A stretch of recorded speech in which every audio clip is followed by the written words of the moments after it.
For today's video, we're going to 1, 2, 3 Costco.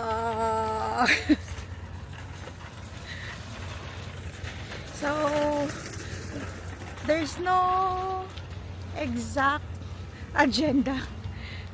Pupunta lang kami to look around if there's something on sale and check yung mga prices.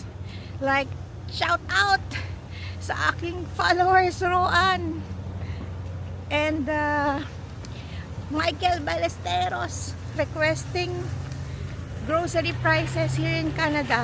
Costco edition. I'll be back.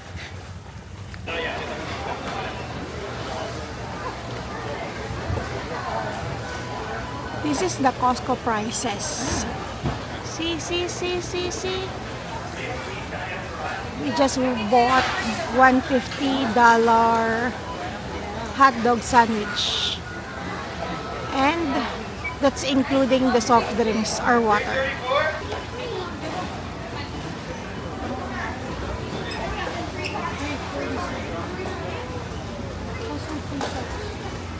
$3.45.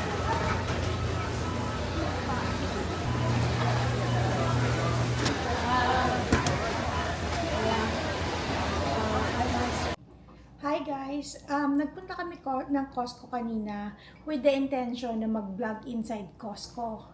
Sabi nung girl sa entrance is pwede naman mag-vlog, pero as much as possible, try na wag makuha yung mga mukha ng mga tao, ng mga members or other people who's shopping. Kaya ang hirap kumuha ng footage na iiwasan mo yung masama sila sa video. So, nag-retreat na lang ako and then I just decided na kung ano yung mabili namin, yun na lang ipapakita ko sa inyo. So, for today, wala naman masyado talaga kaming planong bilhin kung ano lang yung makita naming sale. So, isa sa mga binili namin is etong kimchi. So, ito yung available na kimchi sa Costco. So, from Jonga, the brand. Sale siya for this week. Yung kimchi price ngayon is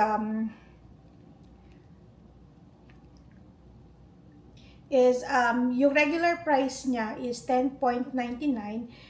Savings niya is $3. So, ang price na lang niya ngayon is $7.99. Tapos, bumili din kami nitong raisins. Itong mga to, meron ito sa Pinas yung mga gantong klaseng raisins. So, yung regular price niya is $18.49. Tapos, discounted siya ng $4. So, ang ending niya is $14.49 na lang yung presyo niya nung nabili namin.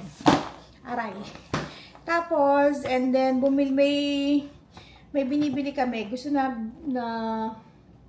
parang corn and peas with tuna. Ang brand ay Rio Mare or Rio Mare. I don't really know kung paano siya basahin. Pero, sale din siya. From $11.99, sale siya ng $2.50. So, magkano na lang yan? $9.49 yung price niya for 1, 2, 3, 4 pieces. So, usually maganda to. Ginagamit namin siya panghalo sa salad. And then, lastly, bumili si Simon ng slippers. So, ito yung slippers na slip-on. Ang brand niya is Bench. Pero hindi ko alam kung connected to sa... I don't think so na connected siya sa Bench natin sa Pilipinas. Pero, ang price niya is $16.99. So, binili niya to kasi kailangan niya sa gala namin this upcoming weekend. So, in total, ang damage sa Costco is $48.96. Siyempre, hindi pa included yung tax doon. Yung tax is $2.24. So, overall, it's $51.17.